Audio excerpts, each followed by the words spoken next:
It was getting close to closing time and I was already behind on cleaning up shop for the night. Being the only male employee handy, it was my job to do pretty much everything while all the women chatted away at the front of the store about feminism in sitcom television. Needless to say, I was quite busy, as running the frame shop in the back room was a big enough job for one. And of course, at 5 till closing time, I get my daily customer who doesn't seem to understand that it takes a little longer than 5 minutes to prepare a custom framing order. The man brought with him 2 large prints and a pungent scent of body odor. I kept my distance to keep from picking up his hazy stench as I explained why it was too late to fulfill an order. He, like all the others, threw a little hissy fit about it, and I didn't think much of it until he started begging me to do this for him. I tried to explain how it really wasn't personal, but the store was closing in 5 minutes, and the frame shop was already shut down. His order was too large and frankly impossible. He wobbled around like his world was ending and pleaded with me some more, asking if anyone in the city could frame something at this hour. There wasn't. I kept asking if he could bring his prints in tomorrow morning and I'd be glad to help him. But this man was in complete distress. I hated this part of the job since I always wanted to help people out, but the company policy had hardened me to start telling people no. The least I could do was listen to his story.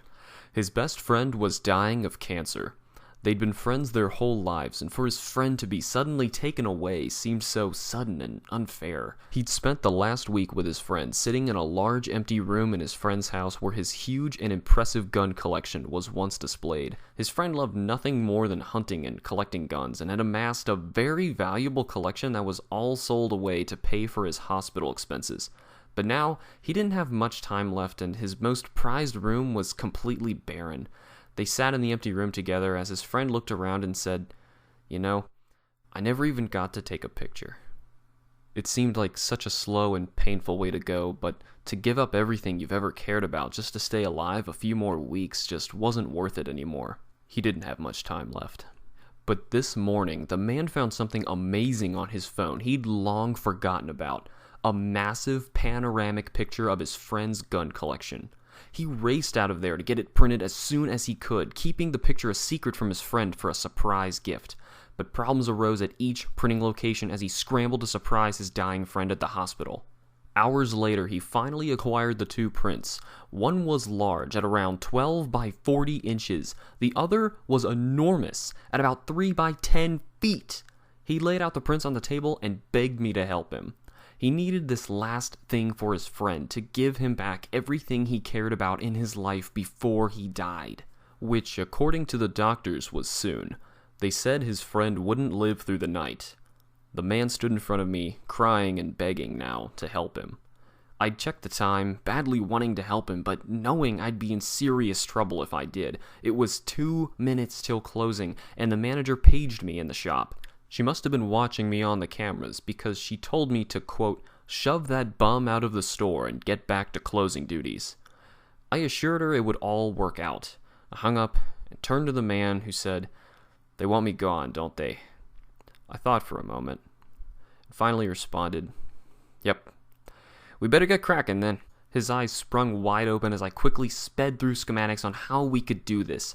The giant print was impossible without custom pieces, but the other print was just small enough to be done on the spot. I rushed around and grabbed the parts I needed as I relayed commands and questions to the man as I fished around for the right supplies and powered the frame shop back up. I could hear the manager's teeth grinding already. As I organized the frame sections on the table, the man pulled out a matte sample and told me, "This one's perfect." It was a shiny Gunsmoke gray mat, but it was also a custom order, meaning there was little to no chance of us having a scrap big enough in the back to fit his huge print. I quickly showed him how to build the frame pieces as I ran to the back to check for the mat. Miraculously, there was actually an extra sheet stuffed back in the corner, just the right size, as if it was made for this frame. I held it up and yelled out to the man, "You're not gonna believe this." He looked over his shoulder at me and shouted back, "Yeah, perfect!" As he fiddled with the metal parts with the little knowledge I gave him in assembling it, I fired up the mat cutter for the order. I flew through the tasks and started the program as it loudly squealed into place. The moment it started cutting, I remembered that all day long it had been messing up mats. It's been getting caught and ripping paper and dulling blades to the extent that I was hand cutting my mats instead of using the computer. I cringed at every squeak and spin, but somehow, miraculously, the mat cutter finished its job and the mat came out perfectly. I rushed it out, and the man had already assembled 2 of the metal sections of the frame. I handed him the mat and asked him to tape the print to the back of the mat while I rushed back for the glass, but not before double-taking and asking what kind of glass he wanted. You see, the store offers several glass options, and the nicer glass could cost him a fortune. He told me, "Use the best stuff you have." I warned him of the price, and before I could even calculate it, he stopped me and said, "I don't care how much it costs. I trust you can do this right." He immediately went back to work as I spied an angry cashier pushing a broom around the store, making sure I caught her nasty look as I was holding up the store as well as not doing all of the man's jobs. Ignoring the attitude, I flew back to work with the longest sheet of our highest quality glass. It was the last one of that impressive length, and I was afraid of letting it all fall apart here. As I slid the blade down the glass, I could hear the screeching of a dull blade. A dull blade ruins the break, and stopping mid-score ruins the glass as well, so I had no choice but to screech down the glass all 40 inches. I knew it was botched. I couldn't believe I didn't change the blade first, but there was no time.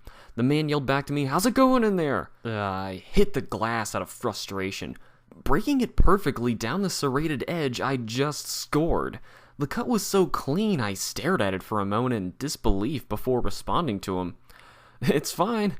Everything's fine." As I brought the glass out, the man just finished taping up the mat and we were actually nearing completion. By the time I cut some foam backing and tied up the final bits, the man was practically in tears. He was showering me in thanks and more comments of not caring how much it cost. I assured him I wasn't on commission and he was getting the same price that anyone would. He continually tried to give me handfuls of 20s, but I knew I was being watched and I told him the higher-ups were going to be itching for a reason to fire me, so I continually declined. With a sigh of relief, I finished the order, and with one final hearty "thank you so much," the man raced out of the front of the store as I raced to tidy up the shop for the second shutdown of the night. I later heard that the man flooded me with compliments at the front of the store, volunteering to personally fund for increasing my pay. This was obviously unfeasible, but left the women up front in a stupor after spending the last 15 minutes complaining about me.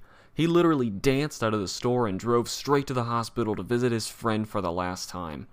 I can only hope that he arrived on time, but with one miracle after another that night, I was ready to believe anything. Thank you all so much for watching. Remember to like the videos and subscribe for more. I will see you all in the next video. See ya!